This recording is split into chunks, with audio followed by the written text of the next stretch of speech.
নমস্কার বন্ধুরা, আমি ডায়েটিশিয়ান অর্পিতা। আজ আমি কথা বলবো ফুড ইন্ডাস্ট্রিতে ময়দা এবং চিনির মতো আরেকটি ভিলেনকে নিয়ে।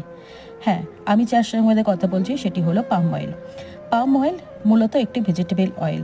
এটি পাম গাছের সিড থেকে তৈরি করা হয়। এটি খুব সস্তা এবং সহজলভ্য। পাম অয়েলের মধ্যে থাকে 50% স্যাচুরেটেড ফ্যাট, বাকি থাকে মুফা।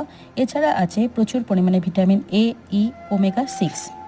স্যাচুরেটেড ফ্যাট বেশি থাকার জন্য এটা অনেক দীর্ঘমেয়াদী বা লং লাস্টিং হয়ে থাকে এবং মুফা থাকার জন্য এর হিটিং পয়েন্ট অনেক বেশি থাকে। তাহলে কি স্যাচুরেটেড ফ্যাট বেশি বলে আমরা এটাকে বাদ দিতে পারি?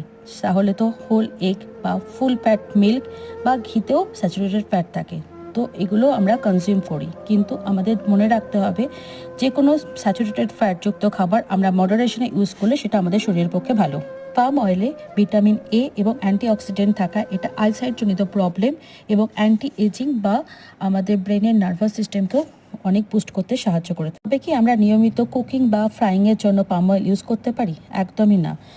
এতে রোজ বেসিসে ইউজ করা একদমই শরীরের পক্ষে ভালো নয়। রোজ ইউজ করার জন্য আমাদের mustard oil, groundnut oil, sesame oil, অনেক রকমের অয়েল বাজারে পাওয়া যায়। পাম অয়েলে ভিটামিন ই বেশি থাকার জন্য এটা কসমেটিক্স প্রোডাক্ট উৎপাদনের জন্য এতেও ব্যবহার করা হয়ে থাকে। তবে আমরা বাজার থেকে কিনে আনা প্রোডাক্টে পাম অয়েল আছে বলে এটা কেন খেতে বারণ করে থাকি? বাজার থেকে কিনে আনা প্রোডাক্টেরগুলো সবগুলোই হয় আলট্রা প্রসেসড বা ডিপ ফ্রাইড ফুড। পাম অয়েলের হিটিং ও স্মোকিং পয়েন্ট হাই হওয়ার জন্য ফুড ইন্ডাস্ট্রিতে এই তেল বারবার ইউজ হতে থাকে। এই রিইউজ হওয়ার ফলে এর মধ্যে কার্সিনোজেনিক পদার্থ তৈরি হয়ে থাকে, যা আমাদের শরীরের পক্ষে ক্ষতিকারক, যা আমাদের ক্যান্সারকেও বৃদ্ধি করতে সাহায্য করে। এছাড়া পাম অয়েলকে যদি আমরা বেশি মাত্রায় কনজিউম করে থাকি, এটা আমাদের শরীরে গিয়ে এলডিএল বা ব্যাড কোলেস্টেরলের মাত্রা বাড়িয়ে দিয়ে আমাদের শরীরকে ক্ষতিগ্রস্ত করে থাকে। ভিডিওটি ভালো লাগলে লাইক ও সাবস্ক্রাইব করবেন।